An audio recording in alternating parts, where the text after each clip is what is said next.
Hi, welcome back.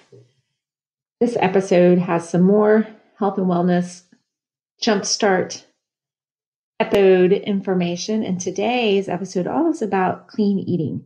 Like, what is clean eating? What does it look like? Kind of break it down. If you're new to this game, my interpretation of clean eating, and of course, some good healthy habit implementation. Enjoy the show.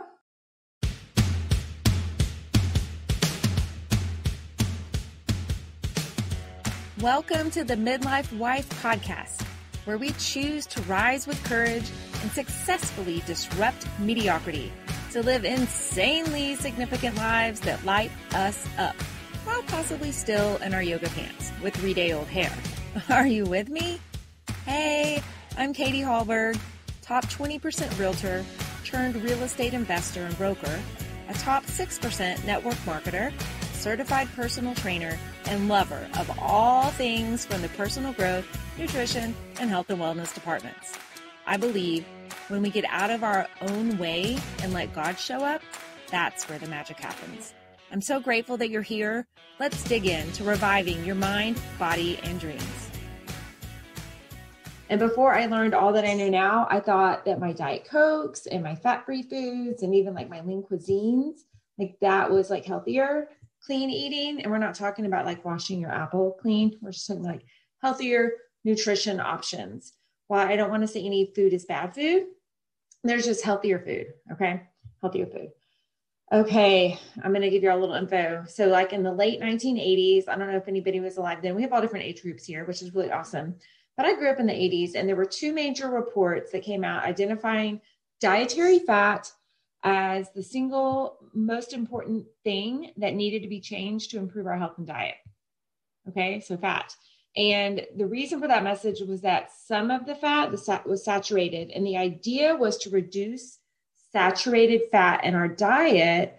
But the assumption made by the public was that it was too complicated to explain like saturated and unsaturated fat, and that if everybody just reduced all their fat content, they would improve their health. Okay, that's what happened in the 80s. But what nobody realized, or no one could even have guessed would happen, was that the food industry would start substituting the vegetable fats, like the healthier fats, for animal fats in such a way that they would also start substituting like sugar for fats so they could keep the calorie content of the products exactly the same. So we got all this like stupid wasted calories that didn't bring us any nutrition. So one example is Snackwell. I don't know if anybody remembers Snackwell products. Snackwell cookies were advertised as no fat, like fat-free cookies, but they were almost the same number of calories. And so like it wasn't any healthier. We just got these other calories into our diet, into our bodies, which like turned to fat, right? Carbohydrates unused turned to fat. And so even like if you go to the store today, an Oreo cookie, they have Oreo cookies and they have reduced fat Oreo cookies. Like, I don't know why you would do that. And there's like 6 calories difference on the Oreo cookies, on the fat and the non-fat, only 6 calories. But the lower fat one is actually higher in carbohydrates.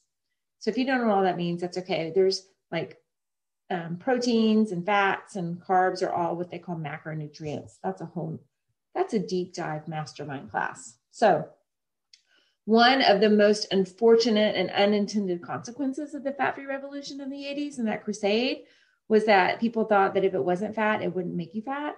But then Americans became fatter than ever, right? We got fatter than ever.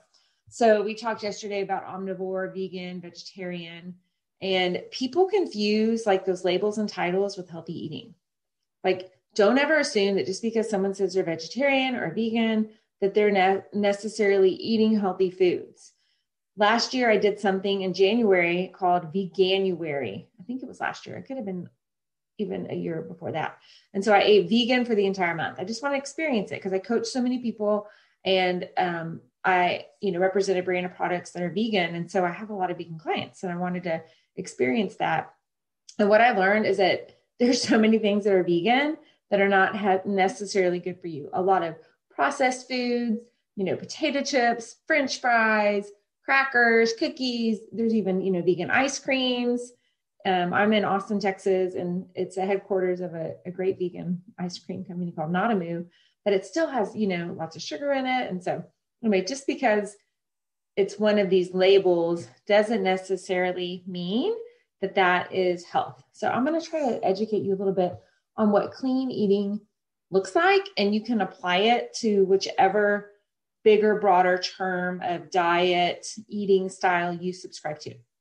So what does it mean? Like number one, I like to categorize as whole foods. So a whole food is something that like grew in the ground or from a tree. You could ask yourself if this thing was ever alive. Was it ever alive? Maybe parts of it were alive, like wheat, but like a Pop-Tart is not really alive. So number two, processed foods. We don't want to eat processed foods. That's not clean eating. So we're going to eliminate that. Those are like man-made foods, and they often have a lot of additives and sugar and salt to make them taste good, preservatives, like fake chemicals, artificial flavors, and artificial sweeteners like aspartame and sucralose. They're just like gut and brain toxins, a lot of bad stuff your body doesn't know how to do with. Number three on eating clean is eat organic. Yeah. So organic it's a United States label. So it's not necessarily in every country. It's a USDA organic label, United States Department of Agriculture. And it means it's free of pesticides and herbicides. And you can look for the green and white USDA organic label on the front of foods, maybe on a sticker. When you're shopping at the grocery store, they'll have a number 9 before the SKU that is identifying that it's organic. They contain 40% more antioxidants than their conventional counterparts. You want antioxidants. And if you think organic is expensive, have you priced disease lately? Like cancer. Okay, number 4 on eating clean or eating clean. Non-GMO. What is non-GMO? Well, GMO means a genetically modified organism. So basically, man and their science, which isn't all bad, took natural nature, God-made things and put it in a petri dish and actually altered its DNA. It changed its DNA in a petri dish, and it can cause a lot of problems.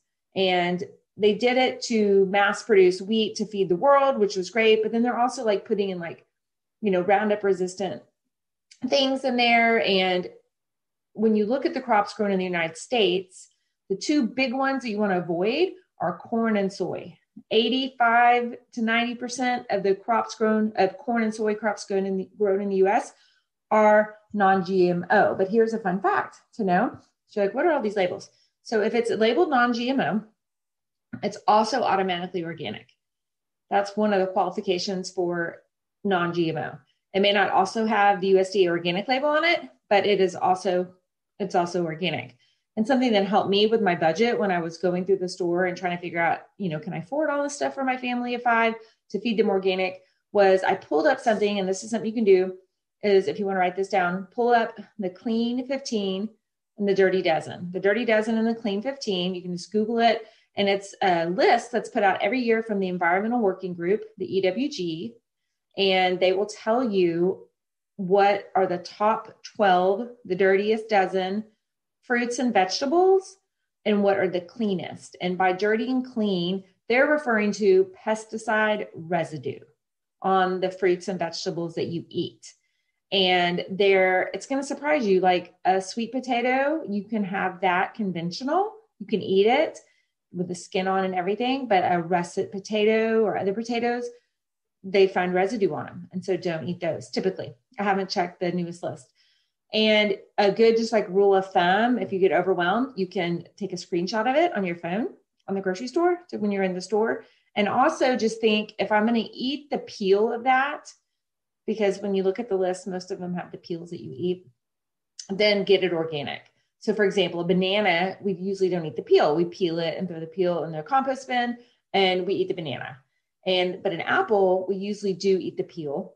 And so you want organic on apples. And in fact, they are on the Dirty Dozen list. So you definitely want to get them organic. Number 5, we are on. When eating meat, for my omnivores out there, my carnivores, hopefully you're an omnivore, not just a carnivore. When you eat your meats and your eggs, eat things that are labeled free range, grass-fed, cage-free. Those are all terms that tell us how the animal was treated and how the animal was fed, because whatever the animal eats, we eat. Free range applies to like your poultry, your turkey, your chicken. They're able to get out into like a certain amount of space. It's not like total free range, but they have a little bit of space where they can go, eat the grass and not just being fed everything. It also means that like your egg laying hens that are laying the eggs, that they are vegetarian fed, because that naturally they're vegetarians, right? So we want them to also stay vegetarians. And grass fed and grass finished refers to your beef and ensures that the cattle was fed as it was intended, also roaming around to eat grass. And it wasn't just finished off with a whole bunch of genetically modified corn, cattle cube, that just fattens them up, because that's how ranchers get money. They get paid per pound. And oftentimes they'll just give them that high fat corn that's genetically modified. And you don't want that in your body, because whatever they're eating, you're eating. So I don't know if you ever thought about that. And then the last one, number 6, is eat healthy fat. I don't care what they said in the 80s. We need fat. We don't need the saturated fat, but we need healthy fats, things that are found in our nuts and our seeds, like coconut oil, avocados, olive oil, great for cooking, pumpkin seeds, walnuts, pecans, cashews, almonds, all these great things have healthy fats. It helps with your brain. Your brain does need some good healthy fats. I've heard walnuts are specifically good for that. And it's kind of funny because they kind of look like a little brain. The walnut does. All right. Our mindset moment is, again, I get a lot of stuff from this book of Atomic Habits. We mentally assign our habits to locations where we do them, right? You sleep in your bed. But if you start like falling asleep on the couch every night, then you're going to associate subconsciously your couch with sleep. And when it comes to healthier foods, be mindful of where you eat unhealthy foods. Like, nobody goes to the movies right now, but do you go to the movies and get the junk? Do you junk out, guilty sometimes of getting like a candy or special treat when you're on a road trip?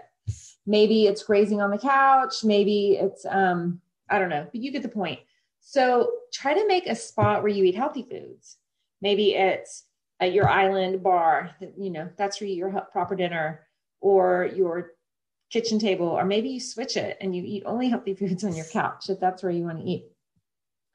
If you go on autopilot, like when you're shopping at the grocery store, here's another fun tip: try a new store. Because often like we'll just go like habitually, like we'll get the stuff. And if we keep getting unhealthy foods coming home with them from the store, your brain doesn't, in a new store, your brain's not going to automatically know where to get the junk. You're going to have to go look. And a pro tip is to shop on the perimeter of the store, because that's where the coolers usually are. The fresh produce is on the outside of the store versus the inside processed food aisles, because they have longer shelf life, which you don't really want. Okay. So yesterday, y'all posted some new habits you want to form. And today we're going to build on that, and we're going to formulate a plan for when and where you're going to do your new habit. Make it real. Okay. So when you make a plan for the habit, you speak it and you write it down, it's more likely to happen. For example, I've been making the habit of meditating. Okay. Which for me, I have to like calm down and set a timer and do all these things. So this is an example. You could write, during the next week, I will meditate for at least 15 minutes, Monday, Wednesday, Friday at 7 a.m. in the chair in my study. That was really specific. So I named the new habit of meditating. I named the days of the week, the place, the time, and what they call that is an implementation intention. Speak it and write it. So basically, when X arises, I will perform Y. Okay. So you can play this out for you. When, say you wanted to brush your teeth. You wanted to floss your teeth. When I brush my teeth, immediately after, I will floss my teeth in the bathroom. When X happens, I will do this. Okay. So you're going to like make an intention for, when I get out of bed in the morning, I'm going to put on my exercise clothes. I don't know, something like that. So your homework is to write down your implementation intention for the habits you wrote down yesterday in the homework. For your desired new habit, put it in the comments. Okay. You got to put in the comments that you're going to do, when and where you're going to do your new habit. I'm going to eat a healthy dinner at home on Monday, Wednesday, Friday night at 8 p.m. Thanks for listening. I hope that you enjoyed that segment from the January Jumpstart I did as a live in a Facebook group, and that you got some nuggets on healthy eating and habits and habit implementation and habit and environmental cues. Again, we'd love to have you as part of the Healthy Living for Life Facebook group. The link will be in the show notes. You just need to answer 3 questions, membership questions when you go, and then you'll get approved into the group. And we're going to have fun challenges and learning every month.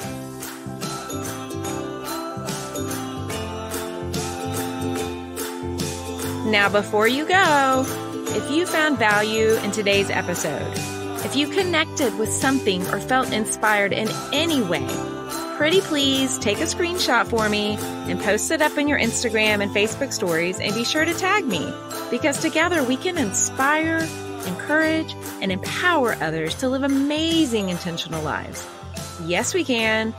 Let's do it.